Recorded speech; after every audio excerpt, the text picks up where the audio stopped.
Hey, Mike here. I just wanted to let you know that you can listen to Dark Poutine early and ad-free on Amazon Music, included with Prime.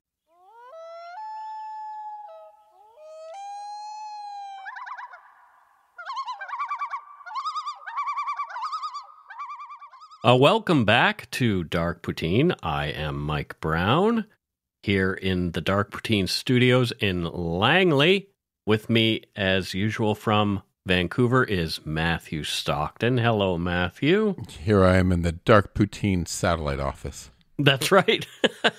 The Dark Poutine satellite office. Now I see that there's a lot of board games behind you and no longer any books. Yes, Justin wanted a board game wall, so there it is. Yeah, so everyone knows Mike can see me. I have a camera on. Yeah. I cleared out my bookshelf for Justin's.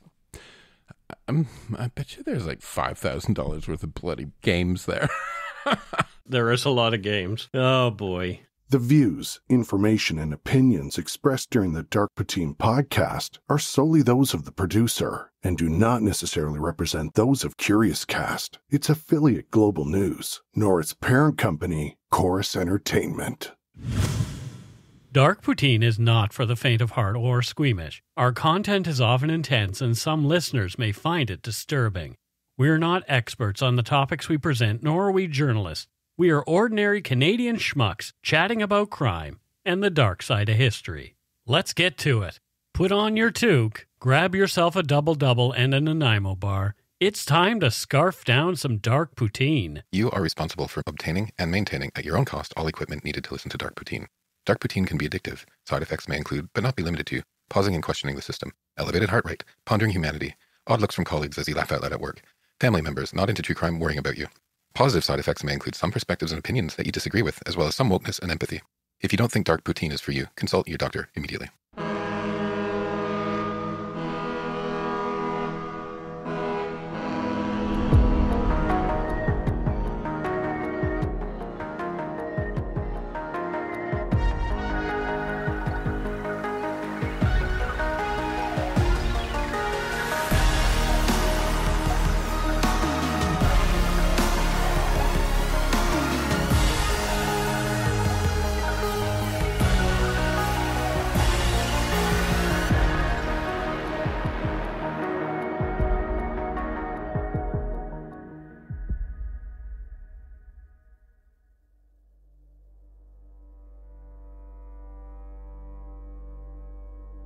On July 3rd, 1884, the Daily Colonist newspaper in BC reported the capture of Jacko, described as a human-like creature resembling a gorilla near Yale in that province. Some Bigfoot enthusiasts later cited this story as evidence for Sasquatch's existence.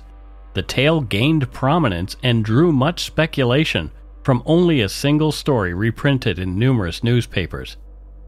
Jacko's story has been featured in various books, documentaries, and television shows. Other articles from 1884 dismissed the story as a possible hoax, yet some continue to believe he did exist. This is Dark Poutine episode 290, Spooktober 4, Fact or Fiction, Jacko the Ape-Boy from Yale, BC.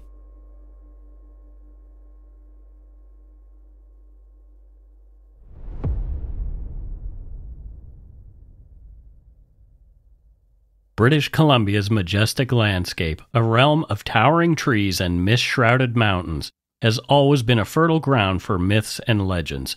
Among these, the enigmatic feature of Sasquatch stands out, casting a long shadow over the region's collective imagination. For many indigenous peoples, particularly the Stateless First Nation, Sasquatch is far more than the popular cultural icon known as Bigfoot. It's deeply rooted in cultural narratives and ancestral tales. The term Sasquatch, that's widely recognized today, is believed to be an anglicization of Sasquatch, a word used by the Halkomelem language spoken by several First Nations groups, including the Stateless in the Fraser Valley and the lower mainland of British Columbia. The term refers to a supernatural being, a wild man of the woods, embodying both human and creature-like characteristics.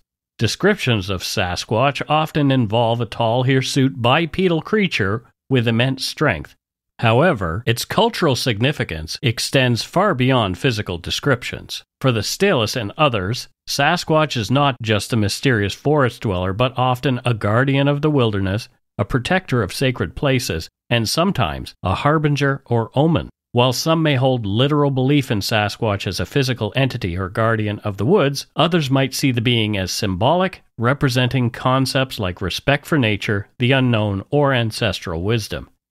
The legend of Sasquatch continues today, especially as European settlers began relaying their own tales of their encounters with unidentified bipedal creatures. Sasquatch remains an important cultural figure for indigenous communities, representing a connection to the land and their ancestors.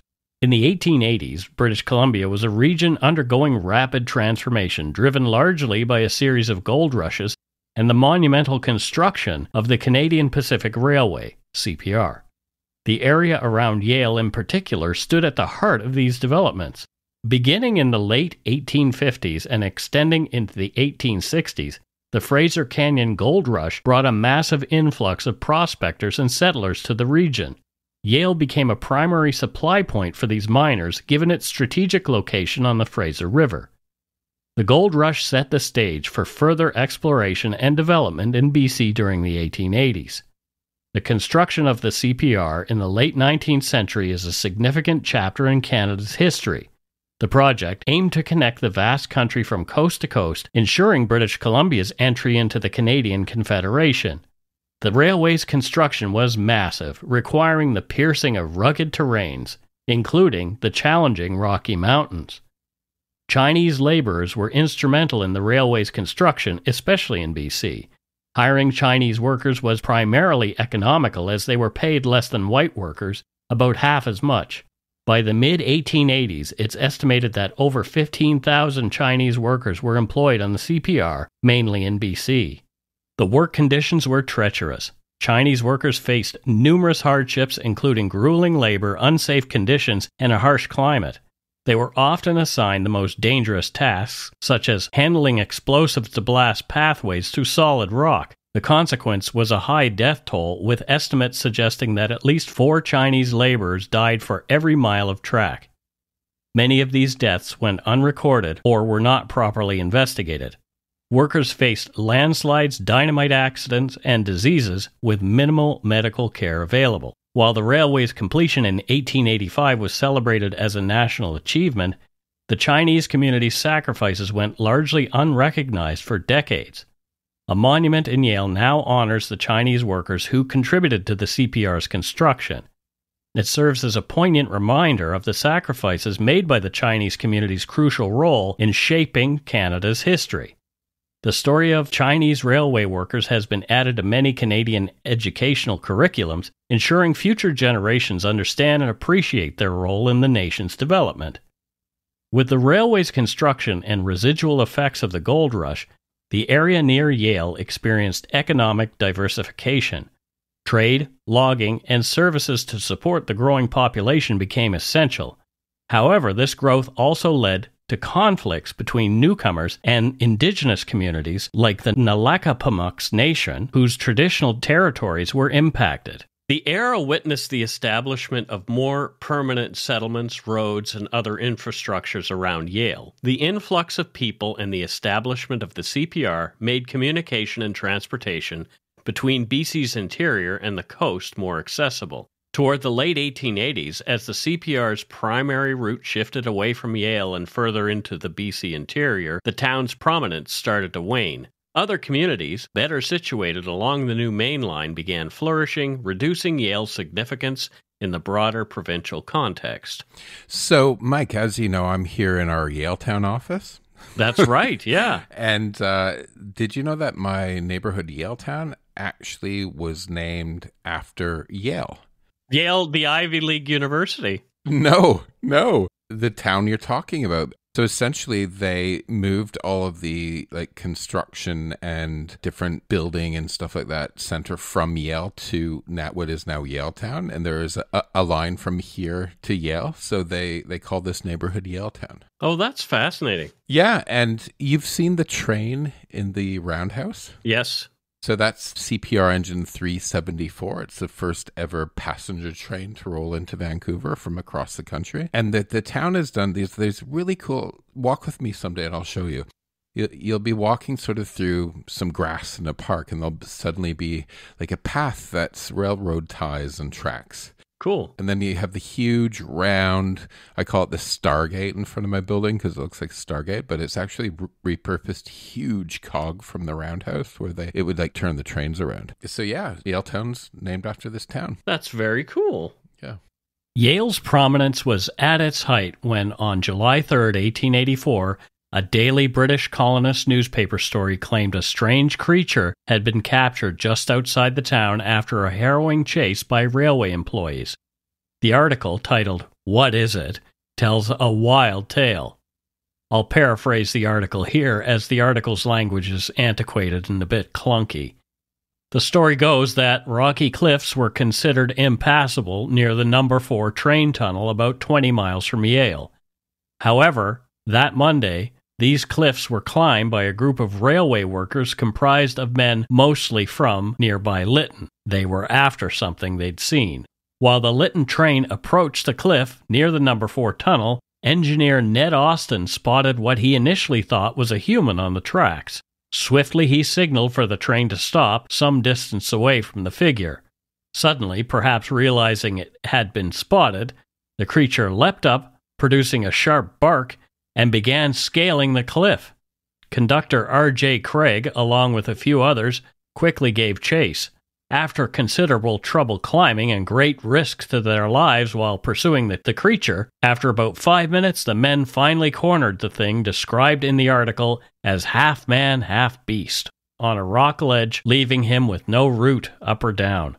Conductor Craig ingeniously threw a rock to momentarily startle the creature, enabling his team to secure it and transport him back to the waiting train at the ground level. Once Jacko was secured, tied up, the train continued to Yale. They called their new passenger Jacko. Jacko appeared gorilla-like, standing roughly 4 feet 7 inches tall, that's about 140 centimeters, and weighing 127 pounds, 58 kilograms. His appearance was somewhat human except for the 1-inch glossy fur covering his body, save for his hands and feet. Notably, his forearms were much longer than a human's.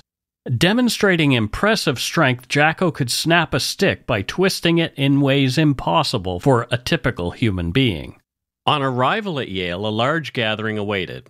Having been informed of the discovery via telephone when the train stopped at Spuzham Flats, they were disappointed to find out that Jacko had been taken off the train at the machine shops around 3/4 of a mile outside of town, and he was no longer aboard.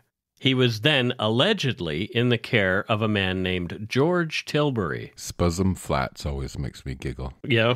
I picture a huge neon sign in front of a multi-story brothel. Welcome to Spuzham Flats. Oh, dear. It sounds like another word for jism. Moving forward.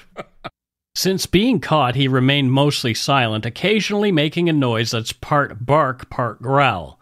As the days passed, he became more accustomed to his new surroundings. Plans were in motion to transport him to London for exhibition. He showed a preference for berries and enjoyed fresh milk. A local doctor named Hannington was the only notable official associated with the story. He had, at Tilbury's insistence, examined Jacko. The doctor apparently recommended that Jacko not be given raw meats, fearing it might evoke aggression in the until then passive creature. The mystery surrounding Jacko's appearance and presence in the area became the talk of the town. The article indicates that the circumstances that led to Jacko being spotted by Mr. Austin at that particular location remain speculative. Given the evident injuries on Jacko's body, he had cuts and bruises on his arms, legs, and head, it was theorized that the creature might have inadvertently ventured too close to the edge of a cliff, slipped, and fallen onto the tracks. He might have been lying there, possibly dazed or in pain, until the approaching train's noise stirred him. There had apparently been prior sightings of ape-like creatures in the area. Mr. Thomas White, Mr. Guin, C.E., and Mr. Major, who had been running a small store near the tunnel for a couple of years, had previously reported sightings of a similar peculiar being in the vicinity between railway construction camps 13 and 17. However, the locals had largely dismissed or overlooked these claims, assuming the men might have mistaken a wild bear or perhaps a large stray dog for the creature they described. That singular article in the newspaper concluded with questions asked in the typically racist language of the time. Quote, "Who can unravel the mystery that now surrounds Jacko? Does he belong to a species hitherto unknown in this part of the continent? Or is he really what the trainmen first thought he was, a crazy Indian?" End quote. There was no further follow-up in the Daily British Colonist newspaper, even though the story had been widely distributed throughout Canada and the United States. Subsequent brief stories came from other publications. On July 9th, the Mainland Guardian claimed the story was so much hogwash. They said it never happened. Rumors spread around Yale that Jacko was being kept at the local jail. A newspaper article published in the Columbian on July 12th indicated that a mob of more than 200 locals arrived demanding to see Jacko. It was left to the frustrated jail's governor, Mr. Mosby, to turn them away, telling him that the creature was not being held there. That was it. Other than a few brief mentions in other papers, that was the whole story. If Jacko was real, what the heck was he, and what became of him? According to Christopher L. Murphy in his book Sasquatch in BC, A Chronology of Incidents and Important Events, in the 1950s, Sasquatch investigators delved deeply into that incident reported in the Daily Colonist. Their research verified that the individuals named in the article genuinely existed, meaning the names weren't made up. While they encountered individuals in Yale with either personal memories or tales passed down from family members about the event, no one had directly witnessed Jacko. It's worth noting that if one had visited the machine shops, they would have had the opportunity to see him. Furthermore, whether Tilbury would have permitted anyone besides Dr. Hannington to view the creature is still in question. Murphy goes on to share that also in 1884, an Ape-Boy was allegedly showcased in Vancouver. Ellen Neal, a renowned First Nation carver, later relayed that Chief August Jack Castellano informed her about the creature's presence at Burrard Inlet in Vancouver, even claiming he'd personally witnessed it. Again, there are no newspaper stories or other writing to verify this story as anything more than hearsay or fantasy. As more proof, Murphy also cites Annie York, a historian of the Spuzzum First Nation, who shared the story of a Sasquatch being accidentally killed near Spuzzum, which is close to Yale, around 1884. The tale was shared with Annie by one of her elders and then published in her book, Spuzzum, Fraser Canyon Histories, 1808 to 1939. And we've referred to that story in a previous episode. To paraphrase, Chief Patek governed the region up to 5 Mile Creek. During the time the CPR was constructing its track through this locality, a construction camp was established near the long tunnel above Spuzzum. The contractors noticed frequent thefts from their outdoor meat house. 2 cowboys devised a plan, using a long rope, and kept vigil one night. A Sasquatch soon approached the meat house. Seeing an opportunity, the cowboys lassoed it. Unfortunately, the rope tightened around its neck, causing it to leap, snap its neck, and die. An indigenous person from a nearby reservation discovered the dead Sasquatch and reported it to Chief Patek. Donning his weasel robe and carrying his beautifully decorated buckskin banners, Chief Patek, accompanied by his warriors, approached the construction camp. Through an interpreter, they learned of the cowboys' intent to bury the creature. Chief Patek demanded the body as the indigenous community held Sasquatches in high reverence, considering them human. The chief believed Sasquatches originated from those who, in their youth, went into the mountains to train as medicine men.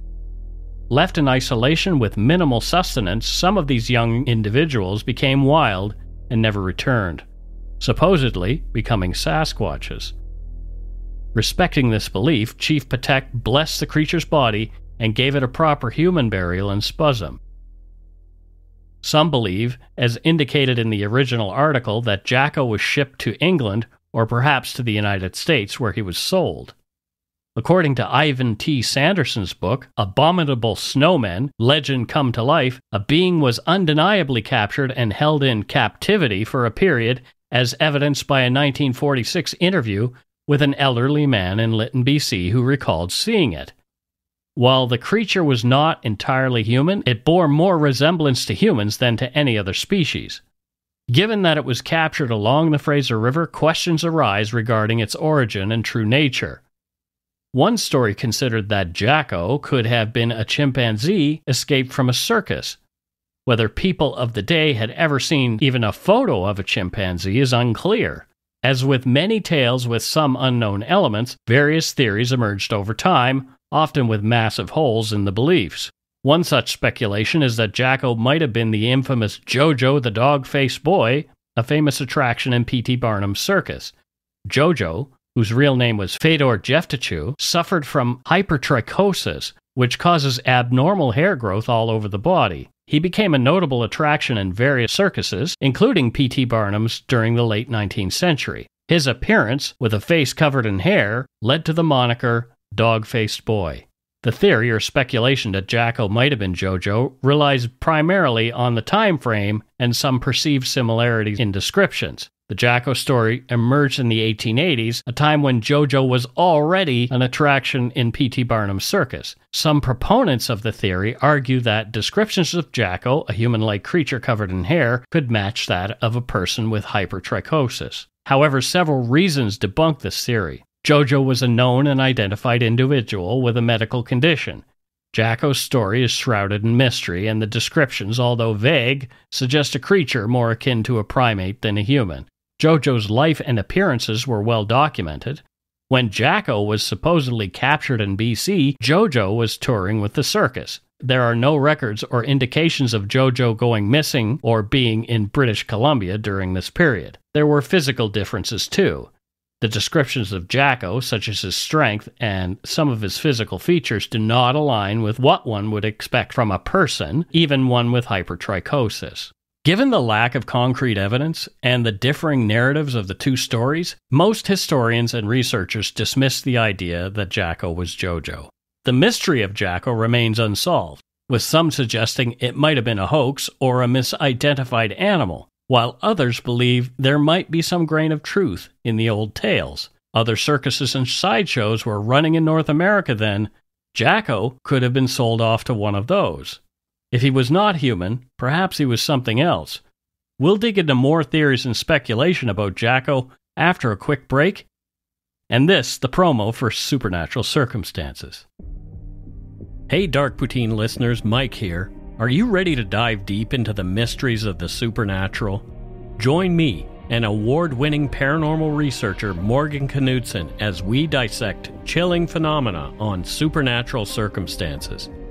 From spine-tingling hauntings to creepy cryptids and other paranormal subjects, we'll be your guides on this extraordinary journey.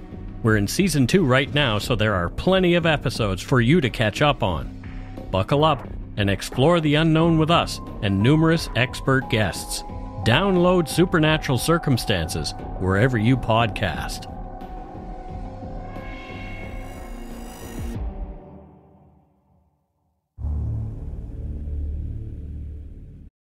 If you're looking for a smoking gun, I can absolutely guarantee you, you will not find it. In October 2001, a series of letters filled with a deadly powder called anthrax were dropped into the U.S. mail system. What started as an unprecedented case turned into an unsettling mystery. Who sent these deadly letters? And why? From Campside Media and Sony Music Entertainment, I'm Josh Dean, and this is Cover Up Season 4, The Anthrax Threat. Available now. Hey, it's Kaylee Cuoco for Priceline. Ready to go to your happy place for a happy price? Well, why didn't you say so? Just download the Priceline app right now and save up to 60% on hotels. So whether it's Cousin Kevin's Kazoo Concert in Kansas City, go Kevin, or Becky's Bachelorette Bash in Bermuda, you never have to miss a trip ever again. So download the Priceline app today. Your savings are waiting. Go to your happy place for a happy price. Go to your happy price, Priceline.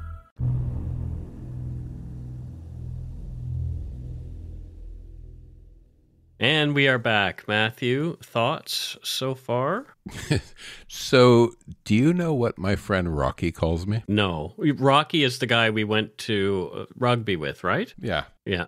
So, my roof deck, it's on the 40th floor. Yes. In the winter, it can get quite windy up here, right? Mm-hmm. One time in the middle of the night, I hear this noise on my roof, and I run up naked onto the roof. Uh-oh. And my trees have blown over, and like the big pots are like rolling around, and here I am in like a wind and rainstorm, naked, fighting with the tree. And I told Rocky this story, and he goes, "You're an urban Sasquatch." Oh dear. So he calls me urban Sasquatch now. So you are Jacko of Yaletown. I'm Jacko of Yaletown, the urban Sasquatch. I'm always curious about what you think, and we'll get into it at the end of the show about what you think Jacko actually was, if he even existed. Mm-hmm. We'll get into that. Sasquatch researcher John Willison Green weighed in on Jacko in his 1978 book, Sasquatch, The Apes Among Us. As Green was local to me, born in Chilliwack, and had done much of his research near Harrison, BC, I've been long interested in his work. He was a well-loved and much-respected figure in the area and had previously been mayor of Agassiz and Harrison Hot Springs before he passed away at the age of 89 in Chilliwack. Green was known for his varied life, which included roles as a journalist, Sasquatch researcher, and community leader. He moved to Agassiz in 1954 after purchasing the Agassiz-Harrison Advance newspaper. His journalistic background included work at the Toronto Globe and Mail, the Vancouver Province, and the Victoria Colonist. Green's interest in the Sasquatch was piqued in 1958 when the village of Harrison Hot Springs proposed a Sasquatch hunt as a BC Centennial project. This led Green to investigate numerous sightings, interview witnesses, and even write several books on the subject. His works include On the Track of the Sasquatch, Year of the Sasquatch, and The Sasquatch File. There's a bit of a theme here. His dedication to the topic made him a respected figure in both local and international Sasquatch research communities. Beyond his Sasquatch research, Green was a multifaceted individual. He was an avid boat builder, a loving family man with 13 grandchildren and 12 great-grandchildren, and a community leader. He served on the Harrison Hot Springs Village Council and even initiated the building of the beach and lagoon. Green was instrumental in bringing the International Sand Sculpture Competition to Harrison Beach. It's very cool, I've been there. And played a key role in the preservation of local history, including efforts to have the Kilby Historic Museum declared a historical site. It sounds like he was instrumental in bringing tourism to the area, and maybe that's sort of part of his driving force sort of behind Sasquatch books, sort of perpetuating that myth in order to, come visit. Sure, that was probably part of the motivation. That makes sense. Yeah. As far as what I can glean from what I've read, Green was definitely a believer. Interesting. At least publicly, that's how he presented himself. Okay. Yeah, maybe that's the thing. I don't know what his private thoughts were, but publicly he presented himself as a believer. My brother and nephew believe in Sasquatch. I am well aware of that, and so I'm thinking your brother will probably really enjoy this episode. Save for your parts. Shout out to Andy and Angus. Andy and Angus. Uncle Matthew is not a believer. It's okay. We can have that perspective here as well. You know what he calls my husband? Justin? Uncle Juice. Uncle Juice. Oh, that's funny. It started when he was a little kid, and he still uses it sometimes. It's so cute. Oh, there you go. Yeah. I've been to the Kilby Museum twice, and one of those was recently during the planning of this episode. It's fascinating to see firsthand the plaster casts taken by Green and other Bigfoot researchers. One particularly interesting exhibit is a pair of sneakers attached to what appears to be concrete forms used to hoax Sasquatch footprints. It's worth a peek if you're in the area. The staff at the site is friendly, and at least one, Teresa Main, is a fan of the show and took a photo with me that she posted in our Facebook group, The Lumberyard. Thanks, Teresa. Green found it curious that there had been only sparse coverage of the alleged capture of Jacko. Green indicates that perhaps it is because these accounts did not survive, as all the archives of newspapers in BC at the time were destroyed by a fire at the new Westminster building where they'd been stored. Another reason indicated by Green for the lack of coverage was the serious illness of the only reporter in the area at the time of Jacko's capture. Years before the publication of his 1978 book, Green spoke with one Indigenous man named August Castle, who was a young boy in Yale at the time and had heard about Jacko. But he'd never seen Jacko, as the creature was allegedly being held by white men in another part of the town. Green discovered what he calls indirect stories of Jacko passed down over the years, told by descendants of those living near Yale in 1884. One was in a letter obtained by Green, written in 1970 to Dr. Grover Krantz by a game guide from Clinton, BC named Chilko Choate. Choate claimed that his ailing father shared with him a story that his own father had recounted before his passing. Choate wrote that his grandfather worked as the B&B engineer, buildings and bridges, for the CPR during its construction west of Revelstoke. There's a minor train stop near Yale named in his honor, Choate, BC. After the completion of the CPR, he took on the role of a circuit judge for the county court of Yale, though the exact duration of his tenure as a judge isn't clear. He was present when the creature, referred to as an ape by their father, was brought to and housed in Yale. This ape remained in Yale until its owner transported it in a crate on a train bound for the east. Rumor has it that the owner intended to exhibit the creature in London, England, hoping to profit significantly. However, the story concludes with the creature's fate remaining unknown. Both Choate's grandfather and the father speculated that the ape may have died during the journey, with the former suspecting Jacko could have been buried at sea. Green received a letter from Hilary Foskett from Ucluelet, BC. Her mother had lived in Yale at the time Jacko was allegedly captured. In her letter, Miss Foskett said, quote, "When the stories of the Yeti and Sasquatch appeared in the press, Mother recalled stories of Jacko at Yale. She was probably 8 or 9 when she started school there, and local inhabitants were still talking about the wild man, and the good sisters at the school took care in shepherding the pupils from school to chapel or church. In spite of this local fear, in her later years at school, Mother climbed Mount Leakey behind Yale with a group of young people. Until well in her 80s, she could recall her Yale days in detail. But before her death at 93 a year ago, her memory was slipping. The Dr. Hannington referred to was well known to Mother and her sisters." End quote. Again, lots of second and third-hand stories, but nothing direct. Another famous writer, John A. Keel, best known for his book, The Mothman Prophecies, also wrote about Jacko's story in his book, Strange Creatures from Time and Space. Keel writes that in 1946, a journalist in Canada spoke with an older man in Lytton, British Columbia, who said he'd witnessed a creature. Additionally, individuals like Mr. Alexander Caulfield Anderson from the Hudson's Bay Company reported sightings as early as 1864. Keel also mentions Ivan T. Sanderson's comprehensive book, Abominable Snowman, Legend Come to Life, that delves deeply into these accounts, emphasizing the abundance of indigenous myths and tales about such creatures in North America. Stories of women being taken by these things, bearing their children, are prevalent in these narratives. Remarkably, similar tales can be found in numerous cultures. Some researchers hypothesize that throughout history, humans might have interbred with these hairy creatures. In the Bible, for instance, Esau, in Genesis 25:19-34, is depicted as being red all over like a hairy garment. Keel goes on to mention how European literature from earlier times is rife with mentions of wild men of the woods, allegedly dwelling in the thick forests of countries like England, France, and Germany. These beings were described as tall, covered in hair, and possessed incredible agility. As per Irish folklore mentioned in The Bestiary, these woodland beings lived in rudimentary underground shelters, subsisted on plant-based diets, and resisted interaction with other humans. Regardless of how well they were approached, they remained resistant to societal norms and conventions. Ireland, in particular, was said to have a vast population of them. Keel suggests historical European accounts of these wild men indicated they had an intense sexual drive, often assaulting solitary women traveling through the woods.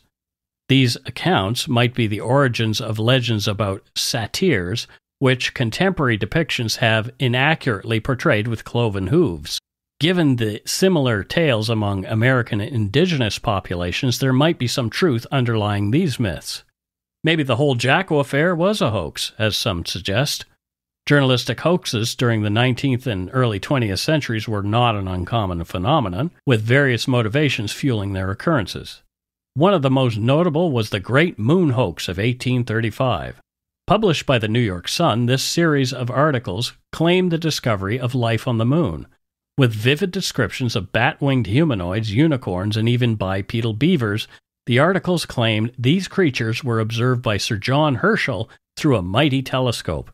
Motivation behind this sensational revelation was primarily to boost the newspaper's circulation and readership. Another intriguing hoax from the 19th century was the tale of the Cardiff Giant. Unearthed in 1869, in Cardiff, New York, this 10-foot-tall petrified man gripped the nation's attention. However, it was later revealed that this ancient relic was nothing more than a carefully planted gypsum statue.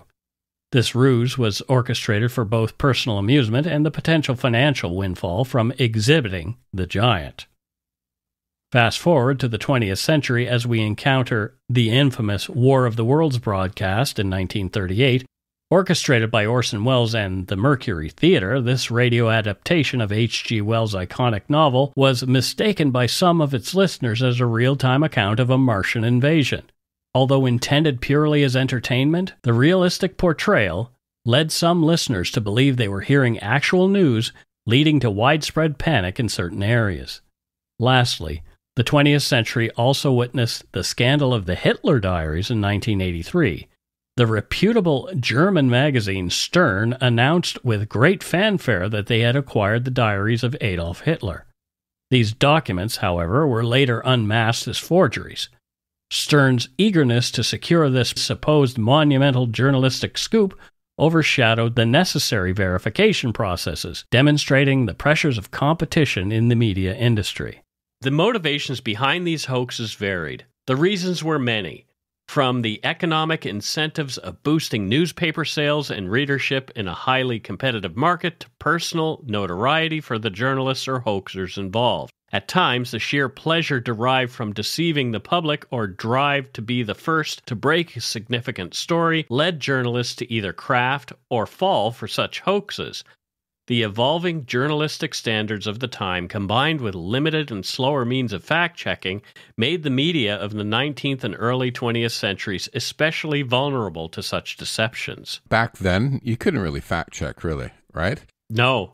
And I think this actually helps to remind us the importance of being skeptical when you're in media consumption today. Mm-hmm. Because, willingness to accept stories like this, to me, and I'm going to share it. I'm a non-believer in most of these things, and for me, it shows lack of critical thinking and a tendency to trust sources. And I think today, even more than ever, with the internet and social media and AI and misinformation, this stuff can spread even faster. And I think even Meredith, my friend Mur, remember we had her on an after show once? Right, yeah. What she's realized, part of her job as a contemporary professor is to help her young students with media literacy. Yeah. Right? Yeah. Yeah, I mean, we grew up in an era where there was these trusted newsmen on and they were men, right? Right, they were all men. Yeah. But these trusted newsmen on at 7 or 8 o'clock in the evening on ABC and CBC and all these places where it was like, if this person says it's true, it was true. And everyone tuned into like maximum 3 different news outlets. Yep, yeah. Yeah, it's kind of interesting. But I think critical thinking means you can be willing to believe in something that's a little fantastic, but also willing to hear arguments to the contrary, and also willing to take on board different opinions, different facts from different places.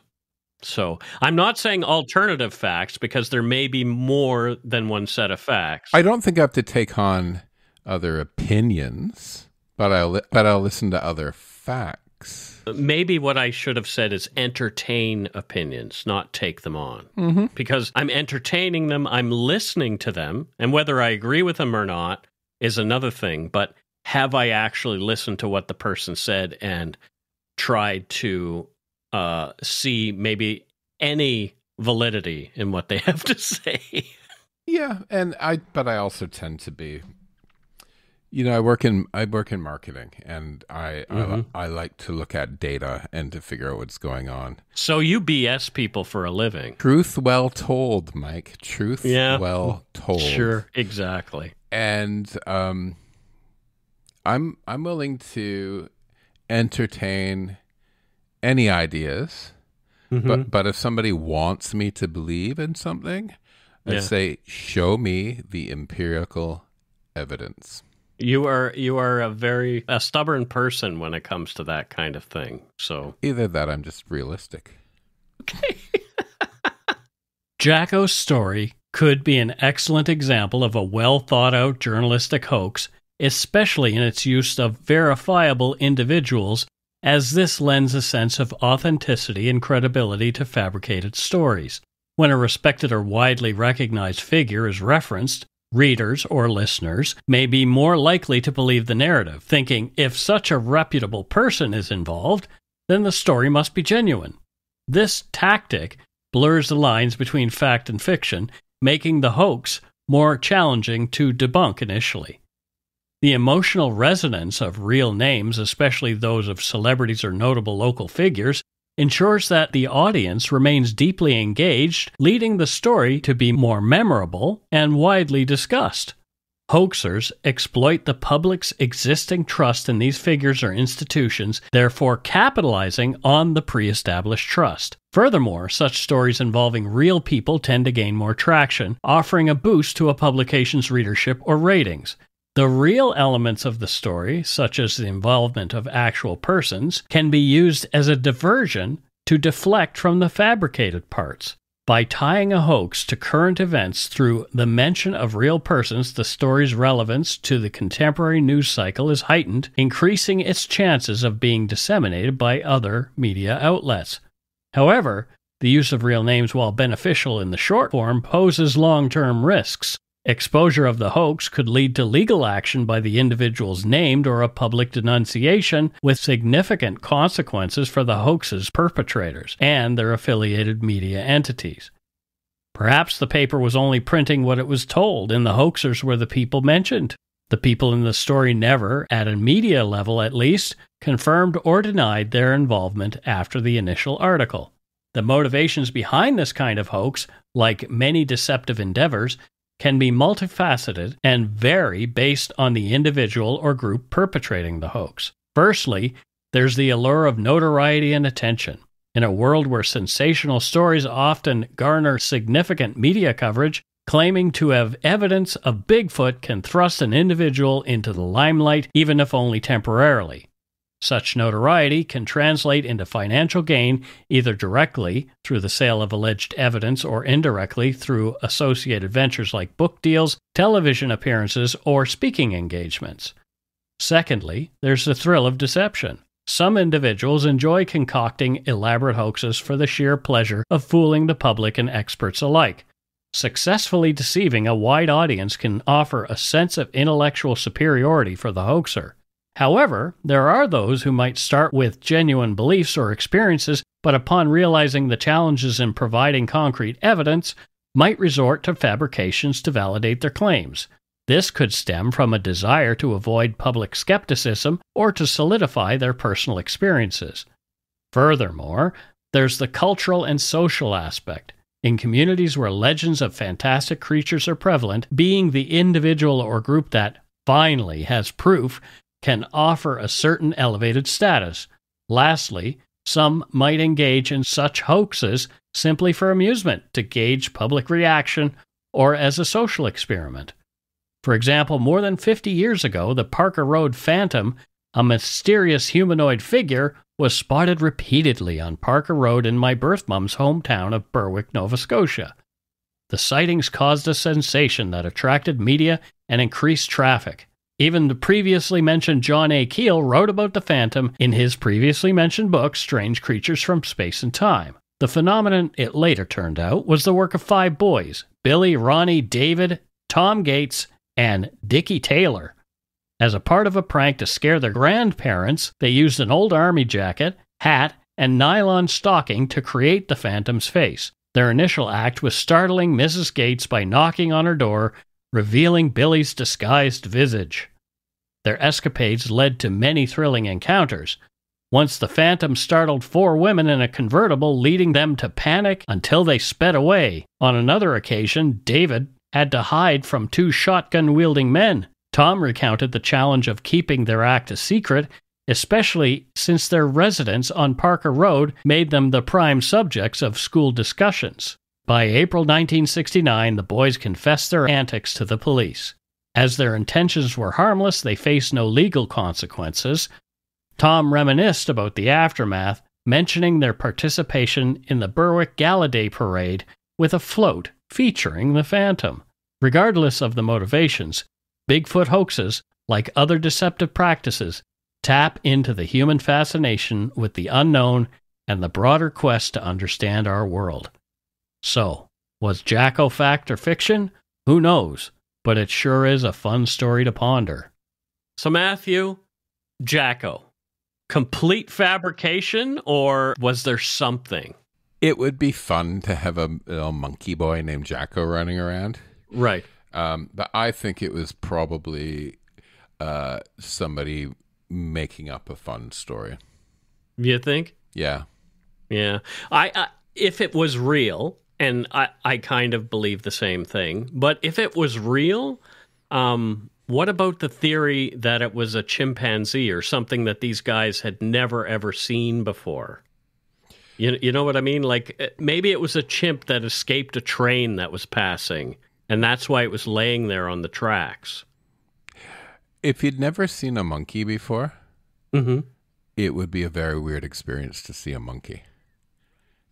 Wouldn't it?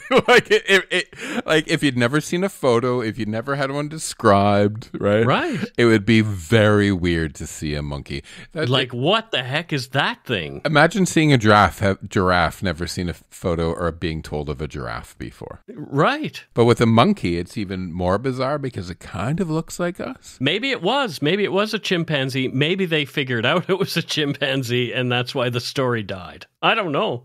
It could have been any number of things. It was just like, oh, we look like an idiot because it's a chimpanzee, so let's shut up about this. Now I feel bad for the chimpanzee. Right, because they threw a rock at it and stunned it. I know. These poor... Also, when you're telling this story, you know what made me kind of like think, wow, that's weird, is back then, when people saw sort of, natural phenomena or beasts of some sort, it's like, let's go get them. Let's kill it. Instead of just like, okay, I saw this weird thing, cool, right? It's like, no, let's go get it. Yeah, it's time to kill that thing. Anyway, that's it for Dark Poutine episode 290, Spooktober, Fact or Fiction, Jacko the Ape-Boy from Yale, BC. Next week, we're going to be back again, but this time it will be Spooktober number 5. Good Lord, that we've done 5 of these kind of episodes. But this one will be our 6th anniversary and our Halloween episode. So, and it's a little, it's true crime, but there's some dark stuff and there's a weird creature in it. And it's one that I was really contemplating for a very long time. So I'm interested in it. We're going to play some voicemails here really quickly, but what would be awesome to help us celebrate is some listener participation. So we'd love for you folks to call in with very short happy anniversary, happy Halloween wishes for the show. Tell us who you are and where you're from, and give us a quick sentence or two of congratulations, and then tell us to go shit in our hats. We want a lot of these, but only one per listener, so please give it your best. We'll play as many as we can, as long as they're awesome. The phone number is 1-877-327-5786, and it's toll-free, I think, for people in North America and Canada. I don't know about outside. So please call and participate, but be nice. Nasty voicemails will go directly into the virtual trash.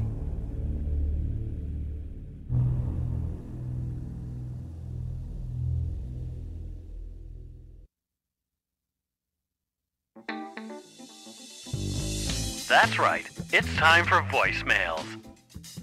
You can leave us a message at 1-877-327-5786 or 1-877-DARK-PTN. We'd love to hear from you. Let's see who called us this week.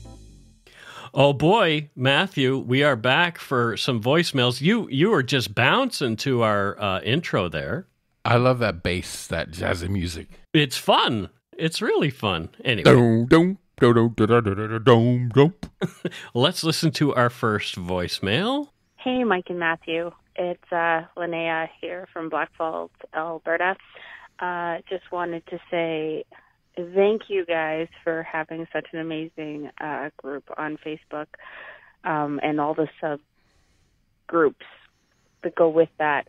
The outreach and support that all the fellow good eggs out there have given me since having to put my penny down has been amazing. Kind of gotten me through it, so I kind of have to thank all of y'all for that. And for you two guys for making that possible. Also, I like to say that this week's episode about all the cryptids and the lore and all that, it was really entertaining, and I really enjoyed listening to all of it. It was quite funny, and especially the frog farts, which I immediately had to go Google whether or not amphibians could fart, and therefore share my findings in the Yumber Yard. So I'm hope I made some people laugh today with that post. I know you guys sure had me laughing today, and again, I appreciate all that you guys do, and I hope that you guys had a real fun time making that episode, because it sure sounded like you did. So go shit in your hat.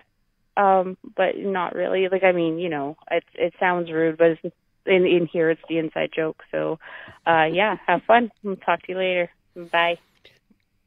Thanks. That's so funny. I brought up the frog farts. I didn't know we had this voicemail. Yeah. Oh, dear.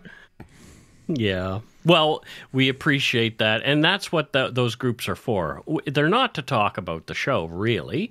They're to talk about things that are going on for folks. They're for people who enjoy listening to the show. And to look at my memes. To look at Matthew's memes. Just a sec. Was that your cat? No, something. Well, the cat was in here the other day and tipped something over. I had to adjust. Anyway, let's listen to another voicemail. Hello, Kelsey, Kansas here, your neighbor from downstairs in the United States. I discovered your podcast a couple months ago and have been working my way through the episodes. So I just wanted to call and say thank you. I adore you both so much. I recently did a huge move and drove cross-country all the way from the West Coast, California, to my new home on the East Coast in Florida. And I was a bit of a mad woman, and I did the trip in 2.5 days with 3 cats in the car. I binged dark poutine the whole way. So thank you so much for keeping me company and helping me keep my sanity. It's been super refreshing learning about Canadian history and Canadian true crime and cryptids. I was very unfamiliar with almost all the episodes, and I found them very fascinating, and the research is excellent. So thank you so much. Keep up the good work, and don't forget to take a dookie in your tookie. Bye! That one I really like. Take a dookie in my tookie, or a toozy in my whatever. I don't know.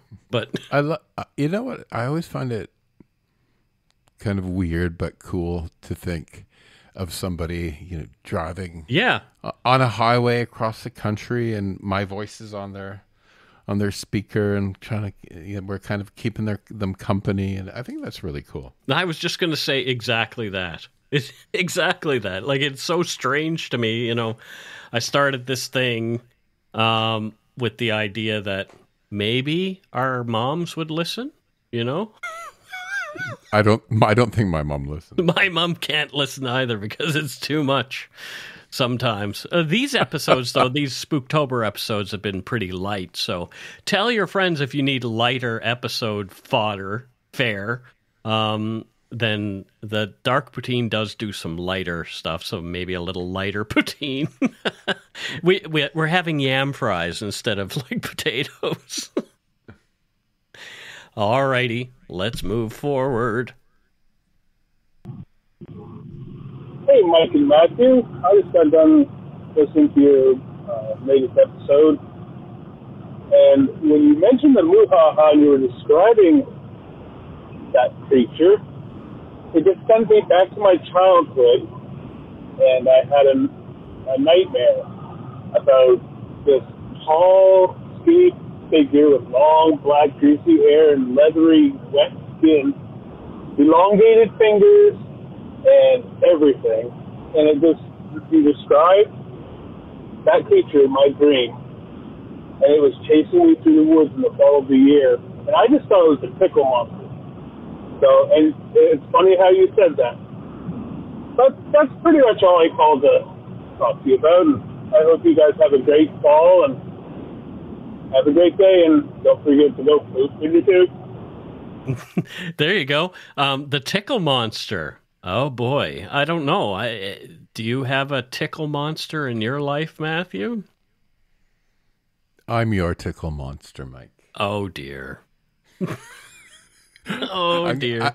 I'm going to start tickling you every time I see you now. Oh, please don't. I really don't like being tickled. I really do not like that. I'm going to pin you down and tickle you.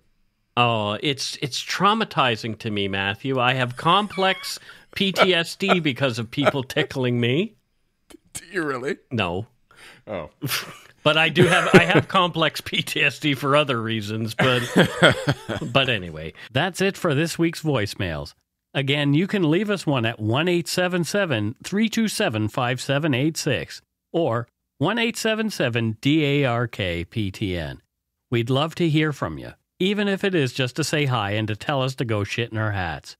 If you're stumped for what to chat with us about, a quick story is welcome. So, yeah, we don't have any patrons or donut money donors to announce this week, but that's okay. Matthew's whimpering like a dog over there, but that's okay. We do record a little ahead of things sometimes, so we understand that, hey, maybe we recorded earlier today and we didn't have anything Patreon or donut money donor related left over to deal with, so that's not the case. But we love you folks. Thank you. Thank you for being patrons and donut money donors regardless. And listeners. And just thank you for just listening, really. But be Patreon. Yeah.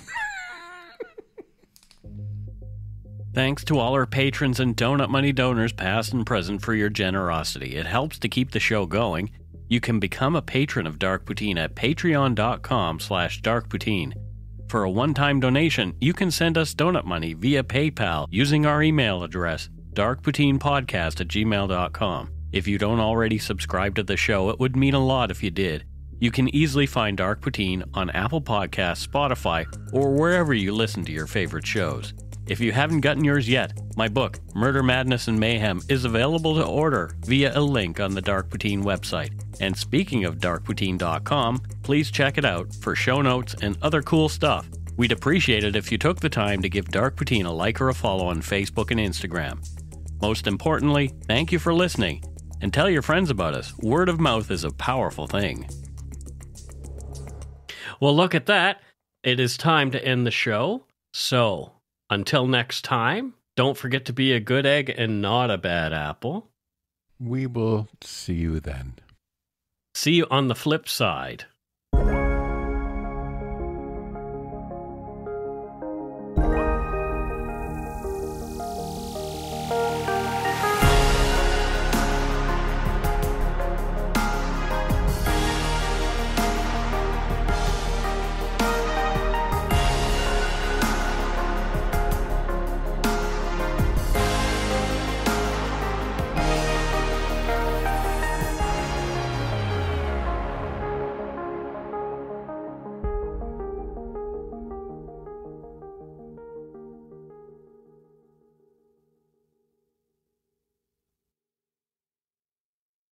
Hi, it's Shauna, and I might be a bad parent because my kids think French fries are vegetables. Hey, it's Ryan, and I might be a bad parent because I went out for wings when my wife was in the hospital after giving birth. Johnny here. I might be a bad parent because in my house, the tooth fairy gives pocket change. But we're not alone. Len emailed us and said his 6-year-old daughter's Tarzan moment going from love seat to lazy boy by curtains made him more proud than any dance recital. And Andy left his 2-year-old at the rink. All right, guys, I'm sure we're not alone. Like Andy's kid.